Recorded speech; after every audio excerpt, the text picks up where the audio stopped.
এতদিন যা ভাবেননি এবার কিন্তু সেটাই ঘটতে যাচ্ছে। কারণ বর্তমান সময়ে রাহু এবং কেতু লাগামহীন অবস্থায় থাকবে। বিশেষ করে রাহু দীর্ঘদিন ধরেই কুম্ভ রাশির ঘরে রাহু অবস্থান করে রয়েছে এবং সিংহ রাশির ঘরে কেতু অবস্থান করে রয়েছে। কিন্তু এতদিন এই রাহু বৃহস্পতির প্রভাবে প্রভাবিত অবস্থায় থাকার ফলে রাহুর যা পরিণাম সেটা কিছুটা হলেও ব্যাহত হয়েছে, বা রাহুর প্রভাব সেই অর্থে আপনারা অনুভব করতে পারেননি। কিন্তু বর্তমান সময়ে জুলাই টু নভেম্বর এই সময়সীমার মধ্যে রাহু সে কিন্তু বৃহস্পতির প্রভাব থেকে বাইরে বেরিয়ে রয়েছে। সুতরাং বর্তমান সময়ে রাহু কেতুর প্রভাব সেটা কিন্তু আপনারা উপলব্ধি করবেন। ব্যক্তিগতভাবে আপনার জন্মকুণ্ডলিতে রাহু যদি শুভভাবে রয়েছে, সেক্ষেত্রে কিন্তু হঠাৎ করেই বা আকস্মিকভাবে আপনার জীবনে পজিটিভ পরিবর্তন অতি দ্রুত আসবে। কিন্তু ব্যক্তিগতভাবে আপনার জন্মকুণ্ডলিতে রাহু বা কেতু যদি অত্যন্ত নেগেটিভ অবস্থায় রয়েছে, সেক্ষেত্রে কিন্তু হঠাৎ করেই আপনার জীবনে একটা অশনি সংকেত সেটা নামতে পারে। নমস্কার, আরও একটি নতুন ভিডিও আপনাদের স্বাগত জানাই। আমি শ্রী বিশ্বজিৎ। আলোচনার বিষয় মীন রাশি বা মীন লগ্ন রাহু কেতুর লাগামহীন অবস্থায় আপনার উপর কি প্রভাব পড়তে যাচ্ছে, এই বিষয়টি কমপ্লিট অ্যানালাইসিস করার চেষ্টা করব। জ্যোতিষশাস্ত্রের উদ্দেশ্য কখনোই এটা নয় যে আপনি প্রচুর মাত্রায় কবজ মাদুলি তাবিজ রত্নপাথর পরবেন আর প্রত্যেকটা গ্রহকে কন্ট্রোলে আনবেন। জ্যোতিষশাস্ত্রের উদ্দেশ্য হচ্ছে আপনার আগামী দিনে কি ঘটতে যাচ্ছে তার পূর্বানুমান এবং সেই মতো নিজেকে পরিবর্তন করা। এটা যদি আপনারা যথাযথভাবে করতে পারেন, সেক্ষেত্রে আপনার জীবনে ভালো সময় আসুক অথবা খারাপ সময় আসুক, আপনি সেই সময়ে নিজেকে ঠিকঠাক রাখতে পারবেন। এটাই অ্যাকচুয়ালি জ্যোতিষের উদ্দেশ্য। আমি আমার প্রত্যেকটা ভিডিওর মাধ্যমে এই বিষয়টি পরিষ্কার তুলে ধরার চেষ্টা করি।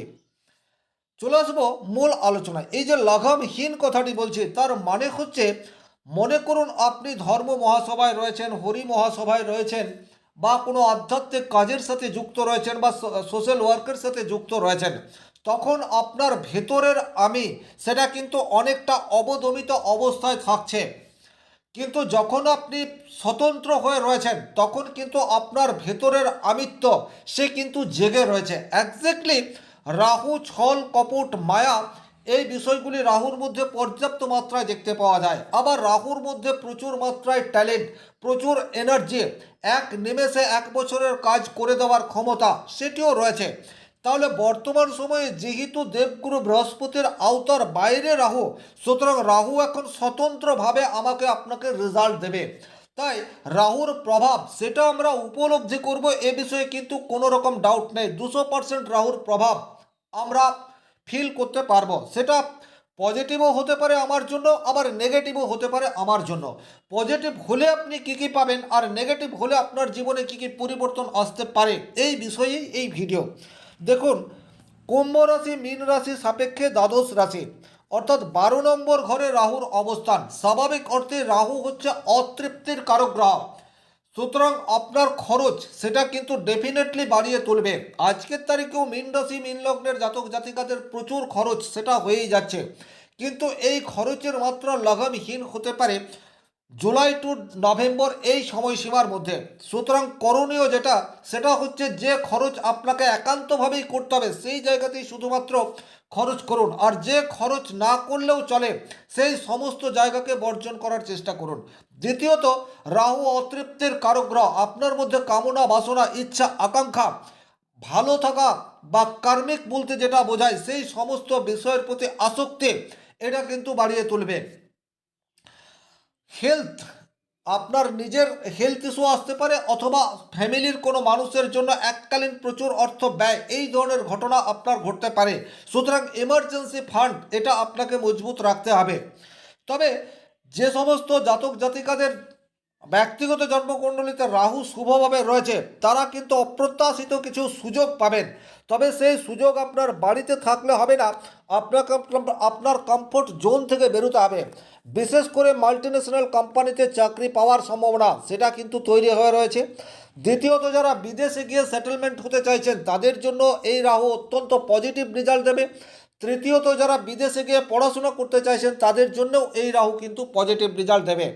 আপাত দৃষ্টিতে জন্মস্থান থেকে যারা অনেক দূরে কর্ম করছেন তারা কিন্তু রাহুর কুপ্রভাব সেই অর্থে পাবেন না, বরং রাহুর পজিটিভ ইনফ্লুয়েন্সে বর্তমান সময়ে আপনার কর্মক্ষমতা সেটা বৃদ্ধি পাবে। টেকনোলজি বা প্রযুক্তির ব্যবহার করে আপনার জমানো কাজকে আপনি ত্বরান্বিত করতে পারবেন।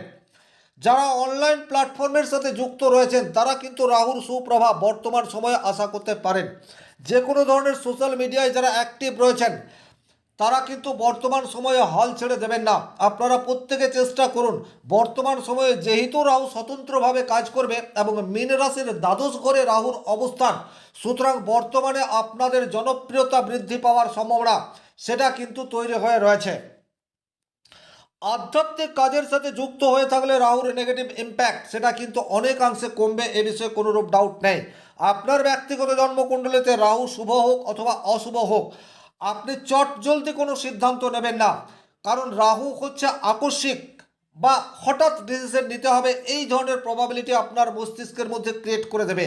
যদিও মীন রাশি আবেগ তাড়িত, মীন রাশির মধ্যে কল্পনা করার ক্ষমতা সেটা অন্যান্য রাশি লগ্নের চেয়ে বেশি মাত্রায় রয়েছে, কিন্তু তারপরেও আপনি চট জলদি কোনো একটি তাৎক্ষণিক সিদ্ধান্ত নিয়ে ফেললেন এবং ইন ফিউচার দেখলেন যে আপনার ডিসিশন ভুল হয়ে গেছে। বাট যতক্ষণে আপনি এটা উপলব্ধি করলেন ততক্ষণে যা হবার সেটা হয়ে গেছে। এই জায়গার থেকে একটা কথাই বলবো, আপনার মস্তিষ্কের মধ্যে যেটা রয়েছে সেটাকে আরও ভালোভাবে রিসার্চ করুন। প্রয়োজন হলে আপনার কাছের মানুষের সাথে আপনার পরিকল্পনা সেটাকে ডিসকাস করুন, তারপর সিদ্ধান্ত নিন। সেক্ষেত্রে কিন্তু পজিটিভ রেজাল্ট পাওয়ার জায়গা সেটা দেখতে পাওয়া যায়। আপনি যদি কোনো সেবামূলক কাজের সাথে যুক্ত থাকেন, কোনো এনজিও হতে পারে, হসপিটাল হতে পারে, আধ্যাত্মিক কোনো কর্মকাণ্ড হতে পারে, সেক্ষেত্রে কিন্তু রাহু বা কেতুর পজিটিভ ইম্প্যাক্ট সেটা আপনি আশা করতে পারেন। তবে এখানেও একটা কথা বলবো, আপনার কাজের মধ্যে যদি সততা না থাকে সেক্ষেত্রে কিন্তু বর্তমান সময়ে রাহু এবং কেতুর নেগেটিভ ইম্প্যাক্ট সেটা আপনার উপর ডেফিনেটলি বেশি মাত্রায় পড়বে। সুতরাং এই জায়গাটা আপনাদেরকে একটু খেয়াল রাখতে হবে। অপ্রত্যাশিত অর্থ প্রাপ্তির একটি সম্ভাবনা সেটা কিন্তু তৈরি হতে পারে দ্বাদশভাবে রাহু, অথচ আপনার অপ্রত্যাশিত অর্থপ্রাপ্তির সম্ভাবনা একটু শুনতে কেমন লাগে, কিন্তু এখানে একটা বিষয় আপনাদেরকে ভাবতে হবে। আপনি যেটা প্রত্যাশা করেনি এমন কোনো ব্যক্তি, এমন কোনো সংস্থা বা উত্তরাধিকার সূত্রে আপনি এমন কিছু পেতে পারেন যা আপনি আগে কল্পনাও করেননি বা জানতেনও না। এই ধরনের কোনো অর্থপ্রাপ্তির সম্ভাবনা হঠাৎ আপনার জীবনে আসতে পারে যদি রাহু ব্যক্তিগত জন্মকুণ্ডলিতে আপনার শুভভাবে রয়েছে। তবে ওভারঅল যেটা আমি ম্যাক্সিমাম ক্ষেত্রে দেখেছি সেটা হচ্ছে দ্বাদশভাবে রাহু সে কিন্তু অতিরিক্ত ব্যয় এই বিষয়টাকেই ঘটিয়ে থাকে। পুরনো কোনো শারীরিক অসুস্থতা সেটা কিন্তু নতুন করে আপনার জীবনে চলে আসতে পারে। সুতরাং এই মুহূর্তে কোনো ধরনের শারীরিক ইস্যু তৈরি হলে অ্যাভয়েড করবেন না। যে সমস্ত মানুষজন কোনো সৃজনশীল কাজের সাথে যুক্ত তারা কিন্তু বর্তমানে রাহুর পজিটিভ ইম্প্যাক্ট আশা করতে পারেন, কারণ রাহু টেকনোলজির কারক গ্রহ। আপনার মধ্যে যে সৃজনশীলতা রয়েছে, আপনার মধ্যে যে ক্রিয়েটিভিটি রয়েছে, বা বলা যেতে পারে আপনার ভেতরে যে স্কিল রয়েছে, যে স্কিলকে আপনি এতকাল কাজে লাগানোর কথা চিন্তা ভাবনা করেননি, বর্তমান সময়ে যদি সেটা চেষ্টা করেন সেক্ষেত্রে পজিটিভ রেজাল্ট পাওয়ার জায়গা সেটা ডেফিনেটলি রয়েছে। কারণ রাহু আপনার ভেতরের স্কিলকে বহিঃপ্রকাশ করার জন্য তৈরি হয়ে রয়েছে। সুতরাং স্বাভাবিক অর্থেই মীন রাশির মানুষজন একটু লাজুক প্রকৃতির হয়ে থাকে। আপনাদের মধ্যে স্কিল রয়েছে, ট্যালেন্ট রয়েছে, কল্পনা শক্তি রয়েছে, আপনারা কল্পনার জাল বুনতে ভালোবাসেন, কিন্তু বাস্তবে রূপ দেওয়ার ক্ষেত্রে আপনাদের উদ্গ্রীবতা সেটা কিন্তু দেখতে পাওয়া যায় না। কিন্তু যেহেতু বর্তমানে আপনাদের দ্বাদশভাবে স্বতন্ত্র রাহু অবস্থান করে রয়েছে, সুতরাং আপনার ভেতরের স্কিলকে বহিঃপ্রকাশ করার সেরা সময় এটা আমি বলতে পারি। সেটা অফলাইনের মাধ্যমেই হোক অথবা অনলাইনের মাধ্যমেই হোক, নিজেকে প্রকাশ করার চেষ্টা সেটা বর্তমান সময়ে করতে হবে।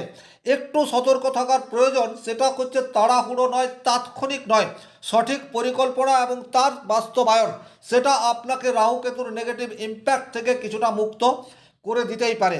আপনাদের ষষ্ঠ ঘরে কেতু অবস্থান করে রয়েছে, বর্তমান সময়ে গোপন শত্রুরা কিন্তু অ্যাক্টিভ অবস্থায় থাকবে।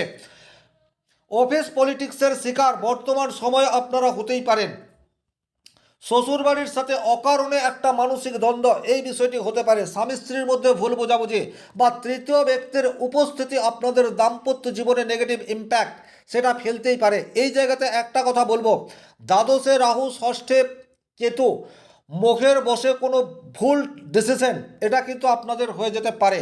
মুখের বসে কোনো একজনকে ভালো লেগে যাওয়া এবং সেটা আস্তে আস্তে প্রেমে পরিণত হওয়া, এটা আপনাদের দাম্পত্য জীবনে নেগেটিভিটির শুরুয়াত এই ধরনের পরিস্থিতি তৈরি করে দিতে পারে। সুতরাং একটু সাবধানতা অবলম্বন করে চলবেন। বিশেষ করে বর্তমান সময়টা এমন যখন আপনার লাইফ পার্টনার আপনার প্রতি কোনো কিছু না থাকা সত্ত্বেও একটা অমূলক ভ্রান্ত সন্দেহ আপনার লাইফ পার্টনারের মনের মধ্যে তৈরি হতে পারে। আর সেক্ষেত্রে আপনি যদি একটু চেষ্টা করেন বা আপনি যদি সেই সন্দেহকে বাড়িয়ে দেওয়ার জন্য মোহের বশে কোনো একটা ভুল ডিসিশন নিয়ে ফেলেন, তাতে করে কিন্তু সংসার জীবনে একটা অশান্তি সেটা দীর্ঘকালীন নেমে আসবে। সুতরাং এই জায়গায় আপনাদেরকে একটু সাবধানতা অবলম্বন করে চলতে হবে। কর্মস্থলে আপস অ্যান্ড ডাউন এটা কিন্তু চলবে। আপনার কাজ আপনি সঠিকভাবে করতে পারবেন না, বা আপনি যদি সঠিকভাবে কাজটা করেন তারপরেও আপনার কাজের প্রশংসা সেটা আপনার কোম্পানি বা অফিসে হবে না। অফিস পলিটিক্সের শিকার সেটা কিন্তু বর্তমান সময়ে আপনি হয়ে যেতে পারেন। অতিরিক্ত কল্পনা প্রবণতা এটা কিন্তু বাড়তে পারে। স্বাভাবিক অর্থেই মীন রাশির জাতক জাতিকারা ইমোশনাল হয়ে থাকে, আপনারা ভাবতে ভালোবাসেন। বর্তমানে কিন্তু আপনাদের ভাবনার পরিসর সেটা আকাশকুসুম কল্পনার রূপ নিতে পারে। আপনার মস্তিষ্কের মধ্যে এমন কোনো চিন্তাভাবনা বা পরিকল্পনা আসতে পারে যা বাস্তবের সাথে কোনো রকম সংযোগ তৈরি করছে না। সুতরাং এই ধরনের পরিস্থিতিকে যতটা সম্ভব অ্যাভয়েড করার চেষ্টা এটা আপনাদেরকে করতে হবে। বিনা কারণে আইনি জটিলতা সেটা কিন্তু বর্তমান সময়ে আসতে পারে। সুতরাং এই জায়গাটিতেও আপনাদেরকে একটু সাবধানতা অবলম্বন করে চলার প্রয়োজনীয়তা সেটা তৈরি হয়ে রয়েছে। এবং সর্বশেষ যেটা বলবো সেটা হচ্ছে বর্তমান সময়ে প্রতারিত হওয়ার সম্ভাবনা সেটাও রয়েছে। আপনার সম্মুখে লোভনীয় কোনো প্রস্তাব সেটা আসতে পারে, আর যেইমাত্র আপনি সেই লোভনীয় প্রস্তাব অ্যাকসেপ্ট করলেন পরক্ষণেই দেখলেন যে আপনি প্রতারিত হয়েছেন। সুতরাং বর্তমান সময়ে চোখ কান খোলা রাখতে হবে এবং একটু চিন্তাভাবনা এবং রিসার্চ করার পর সিদ্ধান্ত নিতে হবে। স্বামী স্ত্রীর বন্ডিং যাতে মজবুত হয় সেই চেষ্টা উভয়কেই করতে হবে।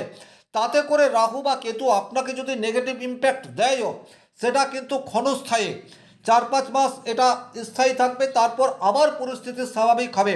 সুতরাং আমাদের জীবনে যখন যখন কঠিন সময় আসবে তখন কিন্তু আমাদেরকে মস্তিষ্ক ঠান্ডা রেখে ধৈর্য ধরে ভালো সময়ের জন্য অপেক্ষা করতে হবে।